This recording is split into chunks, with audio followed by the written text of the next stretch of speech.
Yeah, well, thank you so much, Alexis, and indeed, thanks to Bates White for our the 2014 webinar series sponsor, and then today's co-host, the Canadian Consulate General in Los Angeles. And I think we're convening this at a very propitious moment in terms of Canada. And indeed, I would suggest that Canada's energy outlook and trends are undergoing what could be described as an important evolution.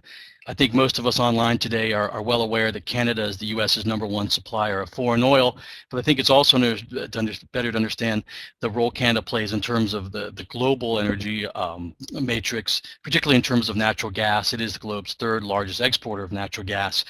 But, and the reason I think it's important to talk today is distribution of its natural resource wealth and how hydrocarbons are moved to market, and more importantly, how those markets are defined, where those markets are key issues facing policymakers and energy sector players in Canada and broadly, more broadly, North America.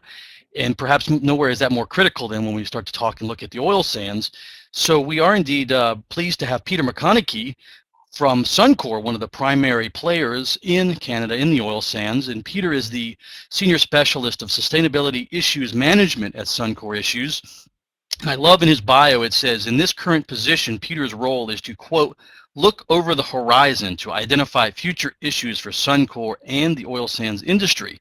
And I think that's exactly what we've asked Peter to do today, is to talk about that and help us all look over the horizon and help us to perhaps demystify the oil sands. I mean, we hear so much about the oil sands. So hopefully Peter today will give us a better understanding about where they fit in terms of Canada's energy outlook, in terms of Canada's overall energy strategy, but also in terms of Canada's economic development plans and economic outlook.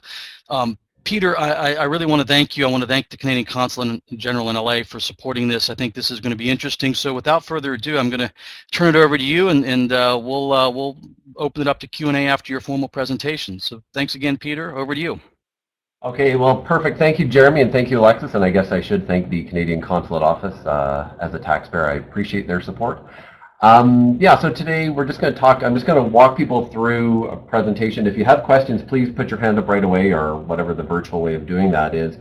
As Jeremy kind of alluded to, the oil sands are fairly well misunderstood, and it's probably because they're only located in 2 or 3 places in the world, Alberta, a little bit in Utah, and some in Madagascar, I think. So, whereas I think we all have a feel or a flavor for conventional oil or conventional gas, because or coal, it's all throughout the world. Oil sands are somewhat unique geographically. So I'm just going to walk you through what we're going to talk about. So this will probably start off as a macro presentation where we're going to talk about energy and oil sands as they fit into energy, and then I'll sort of drill down and give a little bit of a, in air quotes, a sales pitch around Suncor, just so you understand where we fit into the oil sands mix, and then I'll just talk about Suncor's track record, et cetera, et cetera. And as I say, any and every question is fair game. So that's what we're going to talk about. So much of what we face in Suncor, and I'm guessing what many of the audience listens to, or the people who are listening in on, energy literacy is actually probably one of the biggest issues facing most Canadians as they assess be it pipelines or fracking or oil sands. And that we find more and more, that's one of the things that we almost has to be foundational for Suncor as far as where the conversation has to start. So in there you'll see, I'm going to try and go through this quickly because there always tends to be a lot of questions. Okay, so, and this is just 2 comics taken out of local newspapers. It's all about education about energy sources and our use of energy. And these are stereotypical, and I'm sure the same sort of comics would apply in different parts of the world, be it a hydro dam or fracking or whatever, but these are just very appropriate as far as people hating the tar sands. Like, so I should also clarify, at Suncor we call them oil sands, the industry calls them oil sands, but the opponents, if you will, call them tar sands. I'm okay if you say the word tar sands because I don't think the debate is over the name. I think it's the debate should be about where it fits into the energy spectrum. And I can tell you stories about my interactions with various NGOs on that topic. But you see on the left there's someone protesting tar sands, they run out of gas, and then the guy on the right is driving his big Hummer or whatever, and he wants to oppose oil sands, but he's obviously using lots and lots of fuel. So this is, and I think this is maybe a good example of ironic humor in Canada, where we recognize the conflict that that's creating, but we don't seem to let it bother us too much. And maybe that's a Canadian thing. I hope the people from LA can chime in on that too. So this is sort of, this is not necessarily what Jeremy and Alexis asked me about, but this is kind of like what my day looks like on any given day. And for those people that follow the oil sands as an issue or as a topic, these are some of the claims or the headlines that grab attention almost on a daily basis around the oil sands as a sector in northeastern Alberta. Dirty oil, and I guess the big thing is the fastest growing source of GHGs, toxic emissions, the boreal forest, tailings, down greenhouse gas targets, et cetera, et cetera. Jeremy did allude to market access, and the one in the US that's probably got the most attention is Keystone XL. Here in Canada, there's one that goes from Edmonton, Alberta, heading west, going across northern BC. It's called Northern Gateway. That's very much fraught with controversy. And then there's a couple of other pipeline projects that go from Edmonton east out towards Ontario and Quebec into a deep harbor. And I think the real challenge is people, Canadians and Americans are all saying, what are these pipelines? What does it mean to have pipelines? And yet, if you actually looked at a pipeline map of North America, they're all over the place, be it products, oil, or gas.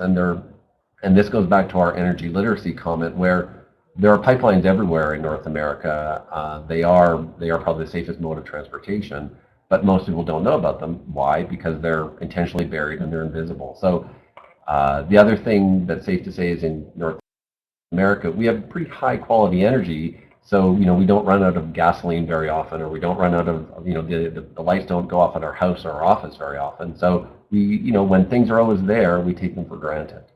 Other comments are amount of dollars spent on renewable energy, lack of regulations in Alberta.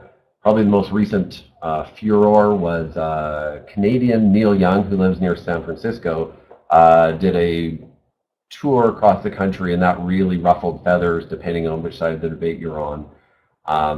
And he's not the first celebrity to lend his voice against oil sands, but because he's a Canadian from Winnipeg, I think that one maybe stung a little bit more than some of the other protesters. The other thing too is I think when I travel outside of Alberta, or certainly when I travel outside of Canada, I have noticed that the tar sands topic doesn't make the paper very often, be it in San Francisco or Washington or New York or Detroit. So I sometimes wonder, is this entirely a navel-gazing problem that our Canadian media are having? Again, I'll let the listeners chime in on that one as far as the height of this issue. I mean, it is a big issue here in Alberta and certainly Western Canada. So this is from a journal called Oil Sands Review from a couple of years ago, and I don't expect any of you to have read this. I'd be somewhat amazed if you had, but a couple of years ago, these were two quotes side by side. The top one is from Michael Levy from the Council of Foreign Relations. There's no realistic scenario where the oil sands are the difference between success and failure in addressing climate change. And then immediately below, the photographer Garth Land saying, from the ground, you feel like you're in some sort of frozen gulag forced labor camp. And the thing that really struck me is these were side by side. I'm pretty sure that was intentional, but if you read one or the other, you'd say, oh, well, oil sands are not the problem, or if you read the bottom quote, you say oil sands are the problem. And the box on the right is going back to energy literacy, be it for all, this is something I point out to university students, but the challenge is we have to develop our own opinion on oil sands and how it fits into the energy context. And obviously the Institute of Americas is very much wired on this topic and sort of the breadth of thinking. So I do appreciate the opportunity to talk about that, but this is just an example. There's lots and lots and lots of examples of where you can find a pro-oil sands view and then an opposing oil sands view, and they're both right and they're both wrong. And the real challenge is for each of us as an individual, but also as a member of society, to figure out, where do I think this thing fits in? And then I'm just going to talk a little bit about energy literacy. So there is, I'd say my experience, at least in Canada, is there's a very low interest in energy matters with the exception of NIMBY. And a great example are wind farms going up in southern Alberta or southern Saskatchewan or Ontario. That's the only time when people get really fussed over energy projects. Everyone supports green energy, just not within their immediate view. But by the same token, the energy companies are not very good at getting their story out or talking to individuals, and you'll see on this next slide an example of that. So in, I think it was the fall of 2009, Greenpeace got into an oil sand site just up the road from Suncor site. That's the Shell facility. They very cleverly went in. They disguised themselves in plain sight by driving a white pickup truck, or a series of white pickup trucks, and they actually stopped the operations. And in the top left photo, that's actually in the mine pit, and the Greenpeace people got in on their white pickups, and then they laid down these posters saying tar sands climate crime. And that's a pretty strong visual. And then on the right-hand side, you see Shell saying oil sands protest ends peacefully, verbiage. And I thought, well, if you were just a regular person watching TV or reading the paper the next morning, which one would you remember? And I think the answer is the one on the left. Most people wouldn't even know that Shell had put out a press release. So the Greenpeaces of the world are very good at telling their story, and I think the energy sector needs to do a better job, not of telling a story of how great they are, but more of a story to say, here's what you need to think about, and you, the individual, could decide how great or not great we are. And again, it goes back to the energy literacy and the awareness of where energy touches each of us on a daily basis, be it our car to drive to work, the natural gas or the electricity used to heat the shower or to run our coffee maker. And I think at least in Canada, and probably Canada and the US, we tend to take it for granted. So I'm just going to give you a brief overview of what Suncor is all about and where we fit into the sector. So Suncor is Canada's largest energy company. We merged with Petro-Canada about 4.5 years ago. So we have a market cap of around 52 or 55 billion. And this picture is called the bowling alley chart, and you'll sort of understand if you look in the top left where you see resources, you've got third-party bitumen, mined bitumen, in situ bitumen. Suncor is unusual in that we get the bitumen, which is the sort of crude oil, out of the ground by both means, and I'll talk about the two technologies in a slide or two. We do have upgraders, and upgraders are almost like a light refinery or a complex, narrow scope refinery. So we have 2 upgraders in Fort McMurray, and just to put it in perspective, Fort McMurray is about 450 kilometers northeast of Edmonton. If you're Google mapping me while I'm talking, that's fine, just to kind of get a perspective of where we are. This is the Great White North. I mean, the northern Alberta is you're in the middle of the country. So we have our upgrading complex, and we do have 4 refineries, 3 in Canada, 1 in Denver, and then we also have a lubes plant in southern Ontario. But Suncor is also involved in on and offshore. We did have operations in Syria. Those have been suspended. We do have operations in Libya. They're kind of getting back up to speed. But we are involved on offshore platforms off the coast of Newfoundland as well as in the North Sea. The one topic that seems to surprise everyone is we do have 6 wind farms across the country, with a couple more on the books. So we produce around 250 megawatts. And with the merger of with Petro-Can a few years ago, we also have access. We have a fully integrated operation where we do take from the crude oil, the bitumen, and we're able to turn that into gasoline and diesel for retail consumers across the country. So it is a nice integrated story. We are able to leverage our size, but also the fact that we're up and downstream to kind of maximize our access to good capital. Okay, that's just a very brief. I don't want this to be a sales pitch about Suncor. So as I mentioned before, Suncor is unusual in that we do both mining and in situ. So mining is exactly that. I mean, if you went up, and I guess I should just stop right now and say, if anyone is ever in Western Canada or Alberta, and you're interested in having a tour of our facility, I guess through Alexis or Jeremy, please get in touch with me with a bit of advance notice, and we can get you on a tour of the facility. Suncor does around 180 tours a year. Normally, most of the activity occurs from about March until September, but if you're up here in January, we can certainly give you a nice Canadian experience of a tour. So on this diagram, you've got the upper one, we actually do mine for oil. So just like a conventional miner, we are digging dirt out of the ground, which is then moved by large trucks. The trucks are 360 tons, and then we take that to an extraction plant where the oil is separated from the sand. On the bottom picture, that's called in situ, and that's a steam-assisted gravity drainage. So we're actually injecting, we have a well pair, and on the upper pipe, if you will, we're injecting high-pressure steam, and that kind of mobilizes the bitumen away from the sand, and then the bottom line is we're actually drawing it in through vacuum, and we're pulling the bitumen up to the ground. So, and I'll just show, and again, these are very simplistic, but just gives an overview of the two technologies that are in play right now. And Suncor is unusual in that we do both. Most companies do one or the other. And this is just a very simple slide that shows the difference. So in mining, the ore is close, in SAGD, the ore is deeper. Intensive versus extensive, and the way to think about it, a mine, if you imagine any mine, be it an oil sands mine or a copper mine, there's very few trees on a mine. And when I talk about extensive, that the forest tends to be cut up a little bit more like a checkerboard. So there's lots and lots of linear cuts through the forest. There's a yield difference, and that has to do with proximity to the surface, but also the quality. A couple of big things are the high capital demand. So to start a mine, it's probably 12 to 15 billion Canadian, whereas in situ is usually smaller, sort of 3 to 5 billion. We use a lot more water in mining, a lot less water in situ. And I guess sort of the key message or the takeaway would be for mining, there's a lot of land disturbance, and because we have to add the bitumen to water, we end up with these tailings ponds, which we can talk about a little bit later. SAGD in situ, because you're injecting high pressure steam, you have much higher greenhouse, you have higher greenhouse gas per barrel, and the cumulative effects means if I build an in situ facility and you do beside me, we start to really cut up the forest, and that's not really good for wildlife habitat.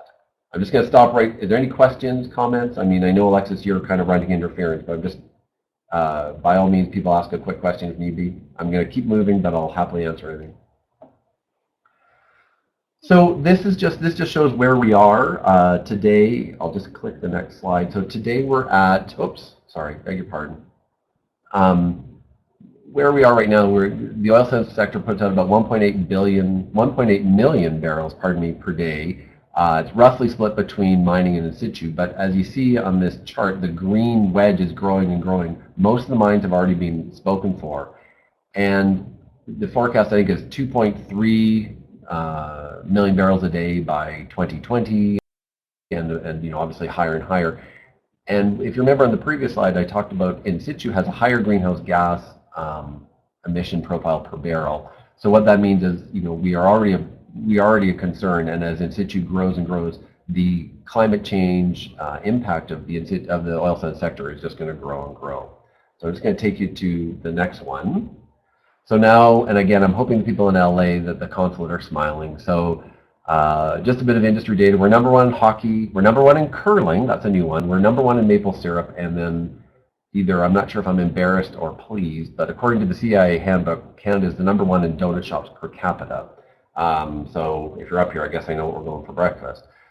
But this shows where, Jeremy did allude to this, where Canada fits in as far as the global oil reserves. Venezuela won at just under 300 billion barrels, Saudi at 266, and there's Canada in the blue bar at 173 billion barrels. And the text at the bottom of the slide is important to recognize.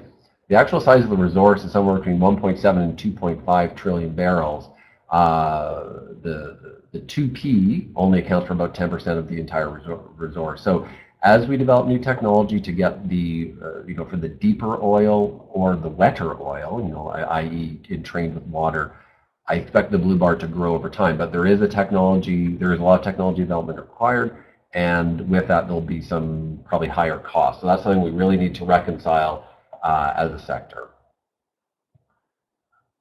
Okay, so now I did mention GHGs. So this is from 2011 from Environment Canada, and it shows that oil sands makes up around 6.5% to 7% of Canada's GHG pie.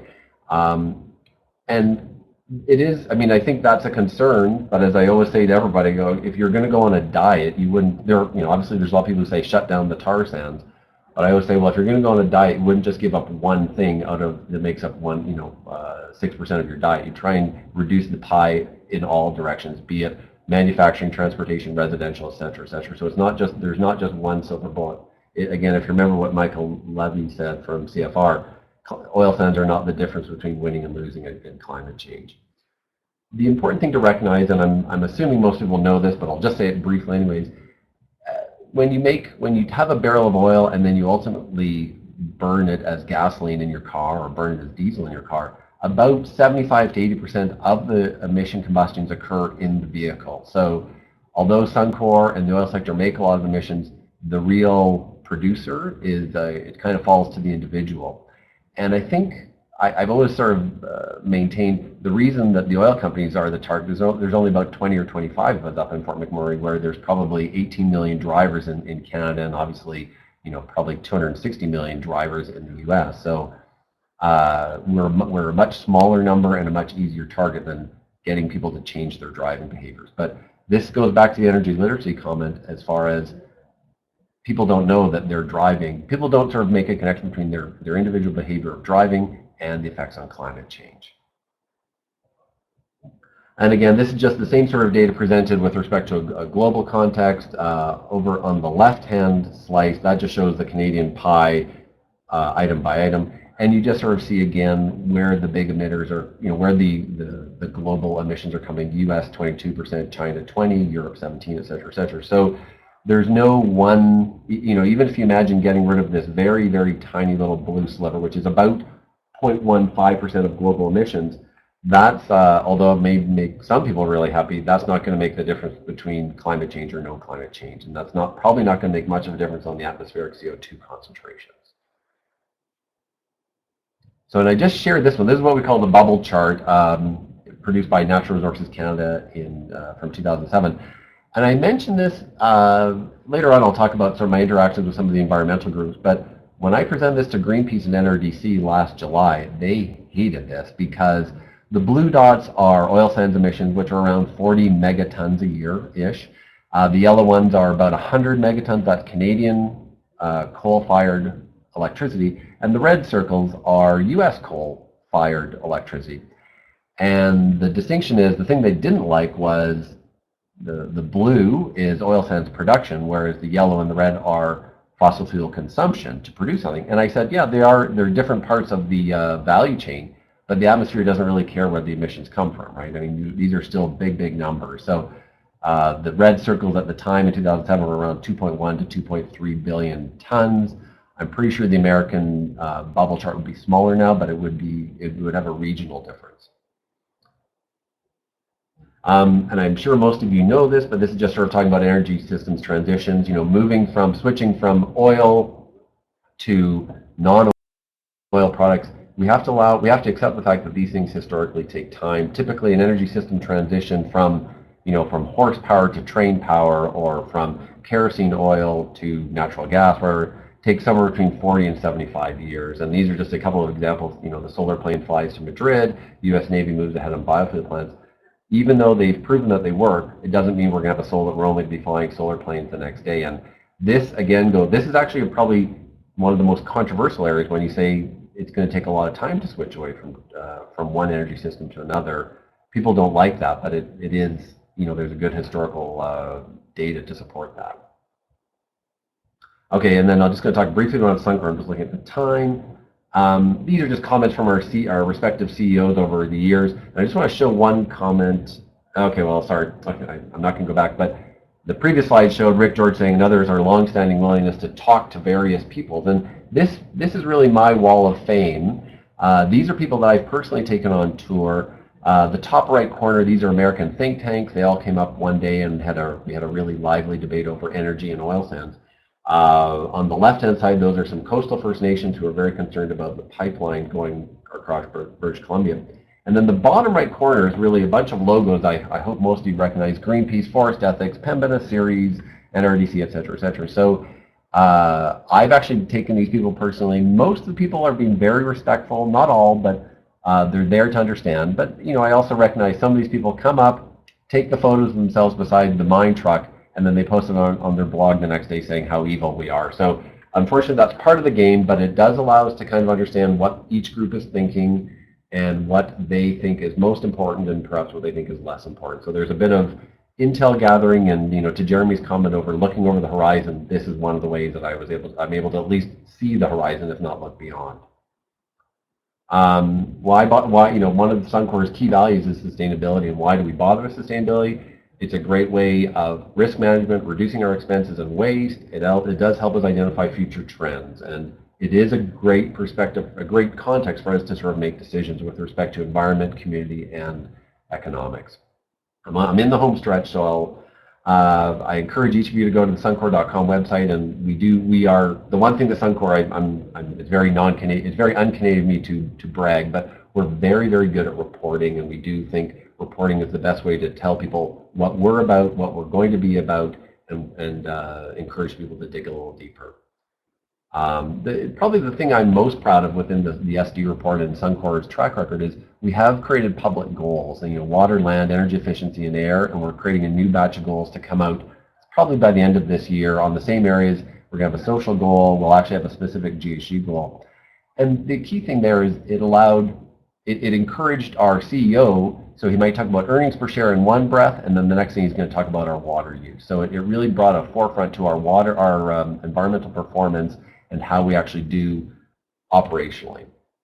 And I think the other thing you may have heard a little bit about on the very bottom of the slide is there's a group called COSIA. I'm going to stop after one more slide, but this just shows it's great for Suncor to be really good, but we've realized, all of the companies have realized this, it's not good enough for Suncor to be good and everyone else to be average. We're actually trying to get all of the sector to be better and better and better and trying to improve quicker and with really step changes. So COSIA, I'll stop talking in a moment, but I encourage you to look at COSIA.ca, which is these are 13 oil sands companies that have come together to share their technology, where they kind of put all their cards on the table and they each share IP, which is pretty remarkable given most of our perceptions of energy companies. So I think there's one more slide, and this is just a blog I write, and we talk about different aspects of energy issues, maybe in a sort of a lighthearted, non-technical way. Obviously, I don't think anyone wants to be associated with Justin Bieber anymore, thank goodness.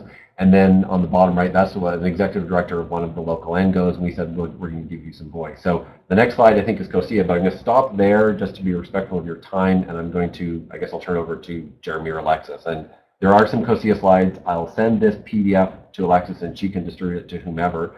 And I will read just a couple things I want to reiterate. If you're in Alberta, you're more than welcome to come have a tour. And one thing I neglected to mention is in 2007, the province of Alberta did create a greenhouse gas tax based on large emitters. So they're almost the first jurisdiction in North America to do that. I have told the Alberta government that's a really well kept secret, but it is something that has been driving behavior, sort of changing our operational performance since the middle of 2007. So I'm going to turn back over to Jeremy and Alexis then. Thank you very much, Peter. That was wonderful. I also appreciate you pointing out how important energy literacy is multiple times. That is the goal of our webinar series. So thank you very much. I've certainly learned a lot. And I'm I've seen a few people starting to pose questions. I just wanted to quickly remind anybody who came on a bit late how to ask a question. Again, on the right-hand side of your page, you see a chat icon. It's a little speech bubble. Click on that. You can type your question in the box. There's also a little question tab you can type in. Please keep your questions brief, and I will be moderating over the next few minutes. We have a few already lined up, and yeah, I'll start on those. Just one other quick thing. Peter did mention that we will be sending out the PDF of this presentation, and we are recording this session, so that will also be made available if you would like to relive it or share it with your colleagues. So without further ado, first question from our president here. How does increasing oil and gas production in the US affect the economics of exploiting Canadian oil sands in the pipeline? A loaded one to begin with, for sure. Yes. Why don't you start off with an easy one? So I think what we're seeing right now is there's sort of two tensions there. There is more oil and there's also more gas publicly, sort of widely available in the US. That's kind of stabilizing the prices a little bit. But I think the other part of the equation that we're struggling with, or that there's a bit of uncertainty, is because there's pipeline uncertainty and that leads to market uncertainty. Right now, there's a ton of people shipping by rail, but I'm noticing all of the energy sector, all of the oil sands sector are saying, well, maybe we don't need to grow quite as quickly, which is pleasing some of our opponents. So it's almost like I'm not going to say our foot's off on the brake, but I think our foot's a little bit off the gas, where we're just kind of figuring out how will the market access issues evolve, and how much capacity will the U.S. actually, or how much oil and gas will the U.S. actually develop each year, because I know there are some capacity issues in the Bakken where everyone's trying to get into the Bakken, but there are bottlenecks occurring. So it's almost like the boom is occurring much quicker in the Bakken. Sort of a good problem, sort of a bad problem. So I don't know, I think I've answered your question. So we're all kind of watching to see how all of the pipeline dynamics play out, and that'll kind of affect people's economics as far as market access to the US, but also to offshore markets. Thank you. On to human capital issues here. Can you discuss some of the skilled labor shortages? Yeah, so this is again, I appreciate the fact you guys are giving me all the easy ones. I thought you were going to talk about hockey. So, so I think so. One of the ways that we have gotten around, or we're working with the skilled labor shortages, is so. Just for very basic, Canada's around 34 million people. Alberta's around 3.5 million people. And what used to happen was everyone would go up to, everyone would move to Fort McMurray. And Fort McMurray is a very small town, about 75 or 85,000 people. And it's a small town with really big kind of challenges. What many companies have done to, not to get around it, but to sort of not to be such a burden on Fort McMurray is, I think I heard there are 17 airstrips. If you go 2.5 hours north of Fort McMurray and 2.5 hours south of Fort McMurray, so kind of like 250 kilometers, I guess, in either direction, there's 17 airstrips. And I'll just talk about Suncor because I know that. So every morning we have a plane that goes to Fort McMurray, which kind of takes corporate people like me, but then we have another bigger plane of 78 passenger that goes to our what we call Firebag, which is one of our in situ facilities. So every day we're bringing in kind of a new batch of workers, and and every night that's the old batch of workers, if you will, leave. So the way we get around a lot of skilled labor is we fly people in a lot. And I personally, this is one of those struggle ones because we're not burdening the community, but also is the community growing and developing. So this is one that we kind of view as it's a tension. We're always trying to make sure that we're not hurting the community by having too many people arrive saying I need a place to live, but we're also trying to make sure that all of the labor is very fluid. One of the benefits of that though is, a guy I went to high school with, he lives on Vancouver Island, which is probably 1,500 kilometers away from where I am. He flies in 15 days a month and 15 days at home, so he lives on Vancouver Island. So he's actually taking oil sands salary and Suncor money, if you will, and he's spending that in his community. So there's a benefit across the country because our planes do fly not just in Alberta, but certainly across Western Canada. I think we do take people as far as either Toronto or New Brunswick. So it's really allowing the energy sector, people to participate in the energy sector without necessarily leaving their home territory. So it's a tricky one.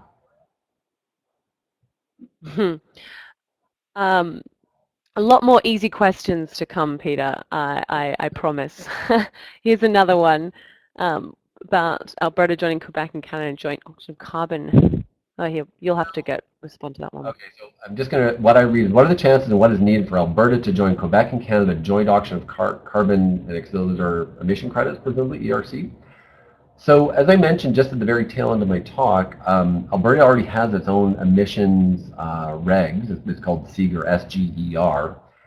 And one of the constraints that Alberta put on that is if you're going to buy an offset or develop an offset, it has to be kind of born and raised in Alberta. Because there is a thought, because we're the first, certainly the first province out of the gate, and I think almost first in North America, we didn't want the problems to be kind of like the offset money to flow to other jurisdictions.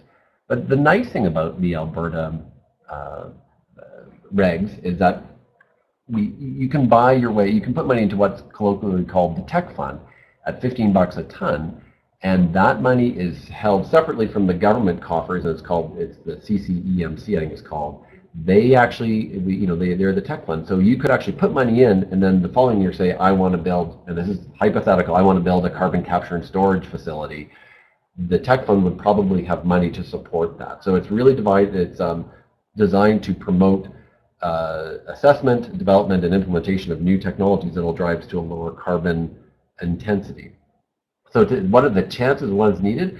I think I think probably what's going to happen is the federal government has to probably put out their rules of the game so that all of the provinces are at least have a roadmap to figure out where they can participate and where they can't.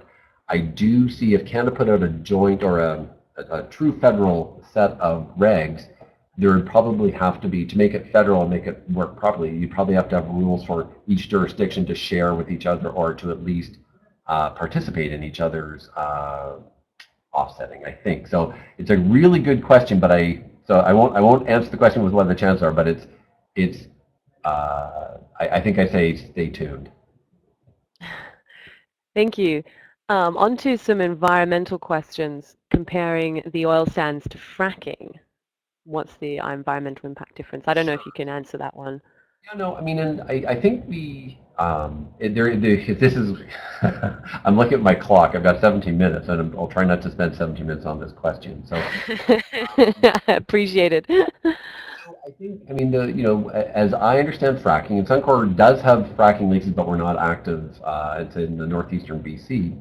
Probably the biggest issue with fracking is water use, sort of water being no longer part of the watershed, kind of being removed from the watershed. So on a water basis, if I talk about oil sands mining, as I mentioned, we use we Suncor use between 2 and 2.5 barrels of water per barrel. And all that water goes into a tailings pond. Because we've been around for 40 some odd years, we actually are in the process of taking water from our tailings ponds, cleaning up, getting the particulate matter out, and reusing that in our process. And that means less draw on the river. So our water the water is not out of the watershed, it's just in a tailings pond, and we're using it to kind of instead of the watershed. So that's probably the biggest issue. The one thing that there are parallels to is, they mentioned sort of the boom in the Bakken, which is more of a sort of environmental social impact, which is with respect to the community. What is the environmental impact on the community via traffic or inflation or whatever? So that's I'm going a bit sideways. There are so many comments around environmental impact of oil sands. I mean, I'd happily answer another question, but I think I'll just sort of stop there and say water to water as far as the water comparison with respect to is the water lost from the watershed or not. Thank you. We still have a bit of time. I've got another couple of questions lined up, but we do have time for a couple more if people have a couple more questions. And thank you to everybody who has been posting on Twitter as we go along as well. That's great. So our next question again about possible correlation between oil sands production and pipelines. Well, okay, so oil sands will continue regardless of the transportation mode, but is there a possible correlation, BW, I'm not sure what I think it means possible correlation between oil sands production and pipelines is what I believe is the question. And the answer to that one almost depends. In the next, and I can talk very clearly about Suncor. So for the next 5 years, Suncor doesn't, we have enough pipeline capacity, either our own pipelines or through the third parties, be it TransCanada or Enbridge or whomever. We're not fussed over the existing pipeline projects for the next 5 years. And I do know, because I spoke to my Suncor colleague yesterday about rail, the growth in rail has been, terrific, or has been huge over the last 3 or 4 years. So will that be a possible constraint? I don't see it in the next 5 years, but I do think, if Keystone XL, for example, is rejected, and the other pipelines that are proposed across Canada, east or west, are delayed, you're going to start seeing some constraints. But, as our former CEO said, all of these guys, all of the oil sector, they're creative, and if they know that they have to do something to get their oil to market, they will do it. And a recent example of that is one of my sister companies, if you will, is called Meg Energy, MEG. They actually have been barging oil, I think presumably in rail cars, down the Mississippi. So they were able to get their product to wherever the start of the Mississippi is, and they're actually moving a fair bit by barge. So I think the really tricky part to this question would be if oil prices fell precipitously, around 100 or about $98 a barrel, and if it fell hard to, maybe below 60, let's say $60 a barrel, things would change as far as the ability to try different things that are non-pipeline. Great question, though. Great. I was wondering, this one's a little bit more, perhaps a little bit more in the weeds, talking about mega projects specifically, such as Fort Hills. Are they still economical? Yeah. So are the most expensive mega projects such as Fort Hills still economical in the oil sands? And so Suncor actually is the owner-operator of Fort Hills, where it's a partnership with Total out of France and Teck, which is a mining company out of Vancouver. And so the answer to that one, Anna, is yes. And the reason I know that is we just sort of sanctioned it last year. And you could just say, well, he's just touting the corporate line. But we also, I've got to get my dates correct, probably a year ago, we also had a large upgrader project called Voyager, and it was probably let's say a $15 billion project. It was like sort of a mini refinery. We probably had put $5 or $6 billion into the ground already on Voyager, and we canceled. We said that mega project, due to the light-heavy spread between bitumen and upgrade oil, it wasn't economical. So even though there was a very, literally a real sunk cost, dollar-wise, we walked away from it. So Fort Hills is economical. It also has to do, Fort Hills is really good because of the quality of the resource. The mining resources are still very high quality. I was wondering if we've still got about 10 minutes left, and if people have any more questions, please do send them in. But I was wondering if we could sort of move back out. I got a couple of questions via email, a couple of macro questions I was saving to the end, and I was wondering if we could sort of return to what you started with and talk a little bit more about how the oil sands development fits into Alberta's energy strategy and economic development plans a little bit more broadly. Sure. So, and I think, one of the things that's both a blessing and a curse is Alberta does have the majority of Canada's hydrocarbons. BC does have some, Saskatchewan has some, but Alberta is oil and gas are Alberta. So the short answer is oil sands development definitely fits into the energy strategy, and I think from my perspective, our ongoing a pretty big injection into our provincial budget on an annual basis. As I'm looking at this I'm looking at you guys by webcam, but just behind my computer screen is a lease map of northern Alberta, and almost every oil sands lease has been allocated to someone. So the government, the way the provincial government works is they want the developers to develop, and the real challenge is timing and sequencing. So to answer this question the oil sands and the energy sector definitely fit into Alberta's plan, and it comes down to what's the right pace per year and what are the cumulative and environmental impacts that need to be worked into as we operate, but also as we grow. And that's I'm talking as the sector, not just Suncor. Right. And do you have any figures on the sort of projected contribution to government revenue? I don't at the top of my head, Alexis. I'm sure I can find it, but it is part of our economy. And the one challenge is, if you look at Norway, relatively small country, they have their, we'll call it their oil fund. I don't quite know what it's called, and it's somewhere between $400 and $600 billion, because by law, they have to put X dollars per barrel into this fund, and it's grown and grown and grown, and that is their wonderful rainy day fund. Ours is called the Alberta Heritage Fund, and it was introduced, I think, early 70s. Ours is sort of in the 14 to 16 billion, and I think it's because we tended to use it more of not a rainy day fund, but more of as an ongoing piggy bank. And this is Peter's opinion. This is not necessarily the official Suncor view. Can I just take the moderator's prerogative and ask one more follow-up question? How does this sort of fit into the broader Canadian development? Is there any sort of tension between, as you said, Alberta has the vast majority of the energy resources, and it's a huge contributor to economic development. Is there much tension between Alberta and the other provinces or the federal level at all on this? And I'm just going to clarify, we have most of the hydrocarbon resources.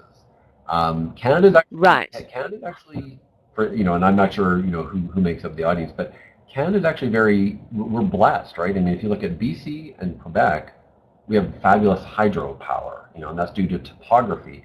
Saskatchewan has one of the best uranium deposits in the world. Alberta has oil and gas.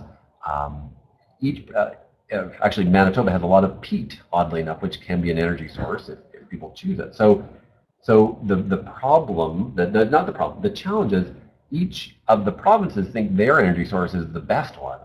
And what we need to figure out is they all are part of the energy spectrum, and how do we develop them? And it's almost like, what do we want to be when we grow up as a country?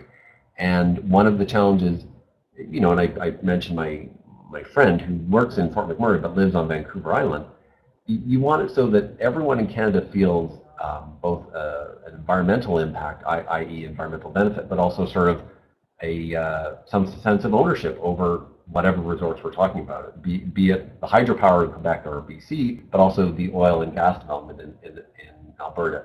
There are ways of managing that through our federal tax transfer system, but I'm definitely, this is not one of, maybe people from the consulate office could talk about that, but it's very, we have been trying to get people to talk around energy as a national resource, not as a series of provincial resources. Right. Well, and as you said, it all comes back to sort of sustainability and the bigger picture. But I have one last little question. I was going to end on that, but we have one last little question. So I'll on renewable energy projects, specifically related to Suncor. So I won't ask you to talk about Canada's renewable energy projects on a whole, but I was wondering if you could, this should be our last question, then I think we'll wrap up. And thank you again. This has been wonderful. Okay, so what percentage of Suncor's business is represented by renewable energy? So as I mentioned, we have 6 wind farms operational across the country. I think it's 2 in Alberta, 1 in Saskatchewan, 3 in Ontario, but I might have the provinces not quite balanced. There's 2 more in Ontario that are being proposed. So to date, and also we have the Canada's largest ethanol plant just out of Sarnia. That's 400 million liters a year of corn-based ethanol. So our percentage, I've never actually calculated per se, and I'll kind of answer it as far as capital. We've probably put in around $1.2 to $1.5 billion into renewable energy since, say, 2002 or 2001. Our former CEO said he kind of committed $250 million a year. Oh, did I lose you guys? Okay. $250 million a year for $250 million over 5 years, and then he recommitted $500 million from 2006 to 2011. And we're kind of carrying on that. So we roughly aim to do a wind project roughly every 18 months. So that sounds really good. And this is the kind of the but is our capital spend, Suncor's capital spend this year, I think, is in excess of $5 billion. So we're making a good step, but I know the opponents say, good step, but you need to do more. And the part that's actually quite ironic is there's a lot of, if you remember early on in my presentation, I talked about the NIMBYism. There's a lot of challenges to building wind farms across the country. And I'm sure people listening on the line could relate to that. And it's because although everyone wants green energy, they just don't want it within their sight lines. So this is something that we continue to revisit how big or how small should our renewable portfolio be within the context of the greater corporate entity. Great. Well, that's thank you so much, Peter. What a wonderful note to end on, bringing it back to sustainability and bringing it back to what energy really means for people and how important energy literacy is for everybody to make up their own mind and understand what it means for them personally. So thank you. I've learned a lot. I'm sure everybody on the line has learned a lot. I just want to thank you again for joining us and thank our sponsors, Bates White and the Canadian Consulate General in Los Angeles. Thank you everyone for tweeting. That's fantastic. And Jeremy, if you've got a couple of final words. I probably do have exactly 2. Well, thank you everyone for joining us. Thank you, Peter, for a extremely balanced presentation and extremely deft management of some interesting and tough questions. So appreciate your frankness and very balanced response and presentation. And then I guess my final point is, man, we need to add the Institute of the Americas logo to your slide of the visitors of the oil sands. So we'll get on that, and hopefully next time we have a webinar with you or on the oil sands, the Institute of the Americas logo will appear as a think tank that has indeed visited and stood next to one of those massive dump trucks up there in the north of Canada. So thanks again, everyone, and thank you, Peter. Thank you, Alexis. Yeah, I could just say one more comment. Coming to a tour of oil sands, you don't have to love it or hate it, but it's very interesting just when you see the size. Absolutely. No, it's something I want to do, and I don't want to say it's a bucket list, but it's something on my list. Perfect. Wonderful. Thank you, everybody. Again, have a wonderful day. See you at our next webinar in April. Details coming soon. A natural gas outlook in Brazil. Thank you again.